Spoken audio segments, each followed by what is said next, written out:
Моленка на столе – забота о семье. Морозильник Ларь Позис – решение и для современной деревни. Здравствуйте! Вы смотрите программу «Секреты татарской кухни». И сегодня у нас в гостях замечательный знаток татарской кухни, кулинарный консультант, носящий гордое звание Аш-Астазы Ринат Галиакберов. Сами здесь. Матрешка. А я? Спасибо. Заварим чай с медом. Ага. Это матрешка? Матрешка. Матрешка? Матрешка. Что в переводе с татарского означает? Полезная травка. Хорошо. Ну, душица, чтобы вы знали. Что мы будем, Ринат, сегодня готовить и самое главное пробовать? Сегодня мы приготовим хлеб, кумящий, белый хлеб пшеничный. Приготовим тукмащ, но будем использовать гороховую муку. Гороховую муку? Гороховую муку. Такая бывает? То есть такая, в принципе, классический вариант домашней лапши, которую готовили до революции. А, вот так. То есть у татар горох всегда был в рационе, и горох использовался не только в жареном виде, будыня, есть такое блюдо, но и гороховую муку использовали для приготовления домашней лапши. Замечательно. Что нам для этого потребуется? Ну, для начала мы поставим бульон, нужна курица и вода. И то, и другое у меня есть. Главное, воды много. Ринат Галиакберов, 48 лет. Кулинарный консультант, шеф-повар Академии изысканного вкуса Института пищевых производств и биотехнологий. Разработчик авторской кухни здорового питания. Окончил кулинарное училище и торговый институт. Ученик классика татарской кулинарии Юнуса Ахмедзянова. Мы подготовим курицу. То есть разделаем ее на чистый филе? Нет, мы подготовим ее, завернем в кармашек. Кармашек? Да. Вот это хорошее дело. Мне нравится. Для чего это делается? Заворачивать в кармашек. Для чего это делать? Ну, в процессе тепловой обработки курица начинает приобретать такие своеобразные формы. Чтобы она у нас далеко не уходила, мы ее сейчас завернем в кармашек. То есть, Так, что это собой представляет? это вот Процедура. наши крылышки мы завернем за спиночку. А, вот так вот. Да, вот так. То есть она вот так лежит. Вот так она будет. Понятно. Как сказали бы работники милиции, слепили из нее лебедя. А чтобы наши ножки не выходили за рамки. За рамки? За рамки, да. Так-так? Кастрюльки. Ага. То есть не пытался курица. А, то есть вот так вот она... Ножку свою, так сказать. Ага. Мы ее аккуратно. Да, мы ее... Смотри-ка, стреножили ее фактически, да? И туда продевается, да? Делаются такие маленькие дырочки, отверстия. И туда ее в кожу. Вот наша и туда курочка ее... компактная такая получается. Ну, Как бы ее посмотрите. мы не сварили, мы ее... Вот такая курочка уже никуда не убежит. На китайского болванчика похоже. Выкладываем ее в кастрюльку. Прям просто выкладываем? Да, выкладываем. Целиком? Целиком. Или стоя? И заливаем водичкой. Отлично. Говорят, сколько народов, столько и хлебов. В каждой стране существуют уникальные рецепты и традиции, связанные с хлебом и выпечкой. Вкус национального хлеба расскажет вам о стране больше, чем любая энциклопедия. В Италии – чиабатту, в Индии – чапати, в Мексике – тортильи, на Кавказе – лаваш, во Франции – багет, в Германии – брецель, ну а в Татарстане – калач. Белый пшеничный хлеб, он даже вошел в историю, и когда татарин, видать, ел белый пшеничный хлеб, его спрашивали, что есть, дай попробовать, он говорил, отойди, калач. Калач, уйди, Калач. останется, пач голодный. С тех пор И русский белый язык пшеничный. И поэтому появился калач слово пошел калач. как высшая степень вот этой вкусноты белого хлеба. Поэтому московские калачи, в принципе, даже в свое время доходили до Франции. Их готовили, замораживали, привозили во Францию. Вот так вот? Заворачивали в горячие полотенца. И они, так сказать, отходили. И очень такой пшеничный ароматный хлеб завоевал в те времена, значит, Францию. Перейдем к нашему хлебу. Хорошо. И замесим, значит, берем муку, белую пшеничную высший сорт, мука, дрожжи, Водичка. да, дрожжи, морская соль, масло растительное, Оливковое. да. И улучшим качество нашей муки за счет добавления аскорбиновой кислоты. Это как улучшитель сыграет. Здорово. И вот эти все компоненты мы, значит, смешаем и замесим. Дрожжи самые обычные? Ну, вообще лучше использовать, конечно, натуральное Ну и быстродействующий. Ну, быстродействующий, да, тоже подходит. Оливкового масла немного, да? Оливкового масла немножко добавим, вот как раз мы проговорили. Аскорбинки. Опять же, и для здоровья полезно. Аскорбинка-то. Ну, вообще, в принципе, в процессе замешивания теста, тесто должно не прилипать к рукам, быть мягкое, эластичное, ну и поэтому здесь определяется по состоянию.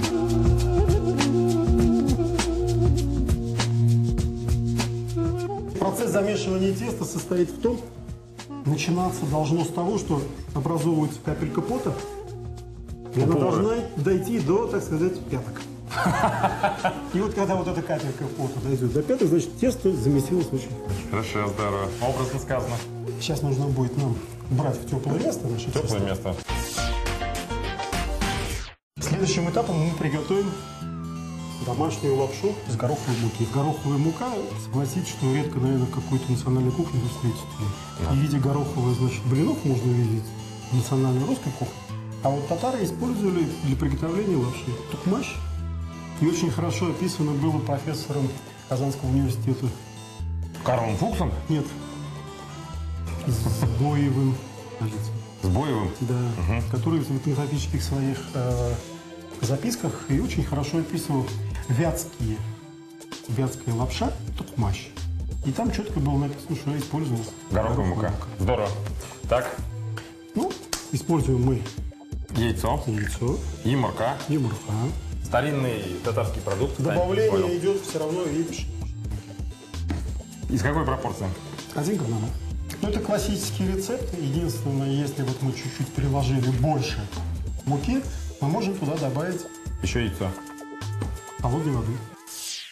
Гороховая мука значительно богаче пшеничной витаминами Е и В, пантотеновой кислотой, макро- и микроэлементами калием, кальцием, железом, цинком, аминокислотами, лизином, трианином.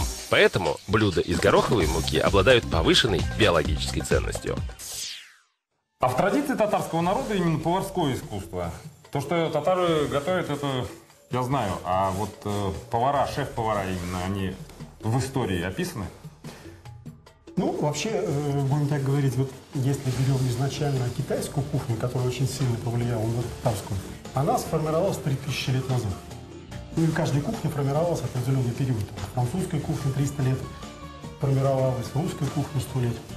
В татарской кухне очень большие традиции, и все-таки связаны они больше с китайской. И многие названия и продукты все-таки пришли из Китая. Интересно, чем это связано? То, что Казань находилась на перекрестке, так сказать, караванных путей? Не то, что на перекрестке, наверное, все-таки мы больше ассоциируем Казань и татар, а на самом деле, когда Марко Поло описывал свое путешествие в Китай, на самом деле он попал к Чингисхану и описывал, как собрались татары со всего мира, будем так говорить, и выбирали себе царя Чингисхана. То есть татары и не Казань, а именно те края, где, будем так говорить, Татарский пролив, Китай. То, что сейчас Татарстану не принадлежит. Да, и то, что на сегодняшний день есть города, где больше 50% населения татары, это город Томск. Ну, то есть проживание татар компактно, будем так говорить, не только вот здесь, а больше, наверное, татары живут именно за Уралом. Да, да. За Уралом где-то вот в Америке. Да, не зря, наверное, вот Марко Поло-то вот эти все рецепты-то и вот увез к себе. Хорошо. И все эти итальянские спагетти, всякие названия, да, это все оттуда аккуратненько подсмотрел, так сказать, и к себе на родину привез. Здорово. Да-да-да. И радио придумал татарин Попов. Извини, я тебя перебил. Итак, но искусство именно поварское все-таки...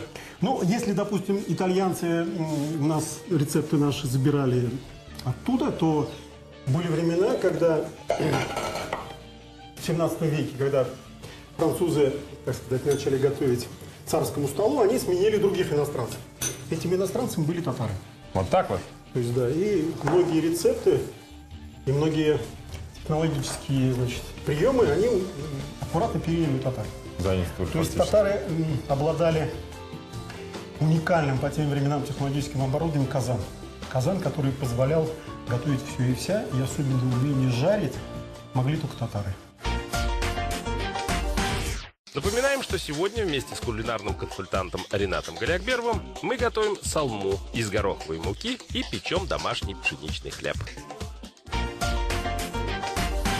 Наше тесто поднялось. Вот видите, оно такое стало пушистым. Мы обминаем это тесто. Ой, а запах какой приятный пошел. Убираем Да, углекислый газ. такой? Углекислый газ. То есть вот это движение. Вот это движение. Мы убираем углекислый газ, который образовался у нас. За счет чего и поднималось наше тесто. Теоретически таким методом можно добывать углекислый газ, если кому-нибудь надо.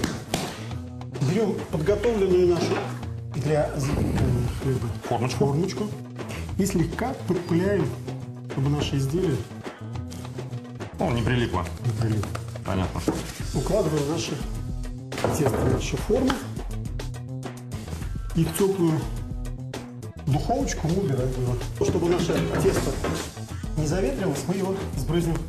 Водичкой? Да, водичкой сверху. Просто водичкой, да? То есть не маслом, да, ничем таким? Просто сверху.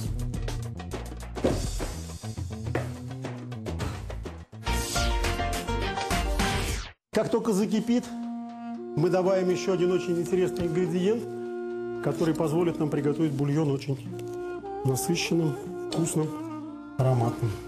Даже боюсь спросить, а что за ингредиент обычно это имени всегда... Галиакберова?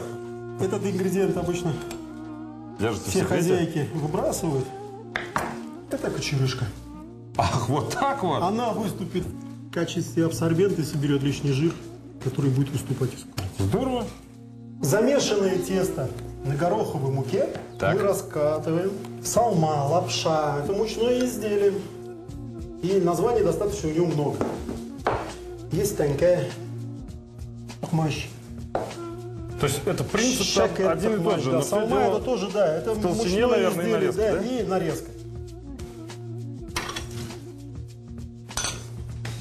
Если каждая хозяйка, когда делает домашнюю лапшу, она старается тонко раскатать и тонко нарезать. Мы, мужики, мы не будем ходить к тому, что тонко резать. Мы приготовим маленькую другую лапшу. красиво. Вот такой у нас будет. Мелко-мелко. Мелко такой. Непринужденно выглядит. Рецепт салмы из гороховой муки. Гороховая мука в пропорции 1 к 1 смешивается с пшеничной мукой. Добавляется 1 яйцо. Масса перемешивается до состояния пластичного теста. Тонко раскатывается, подсушивается и нарезается некрупными пластинками. Наш хлеб Подошел? подошел. Мы включаем. Еще раз сбрызнем. Включаем. Ставим 200 градусов и на 30 минут духовочку. Отлично. Далее. Мы подготовим овощи. То есть у домашней лапши есть 3 варианта подачи. Очень интересно простой деревенский, когда просто берется бульон и лапша закладывается. Это называется деревенский вариант. Он самый простой, что Да, ли? самый простой, еще немножко мелко-мелко рубит картошку и кладут ее. А зелень в этом не Ну, это используется? просто вариант. Есть вариант городской, в котором мы использовать будем овощи. Овощи мы должны будем спассировать.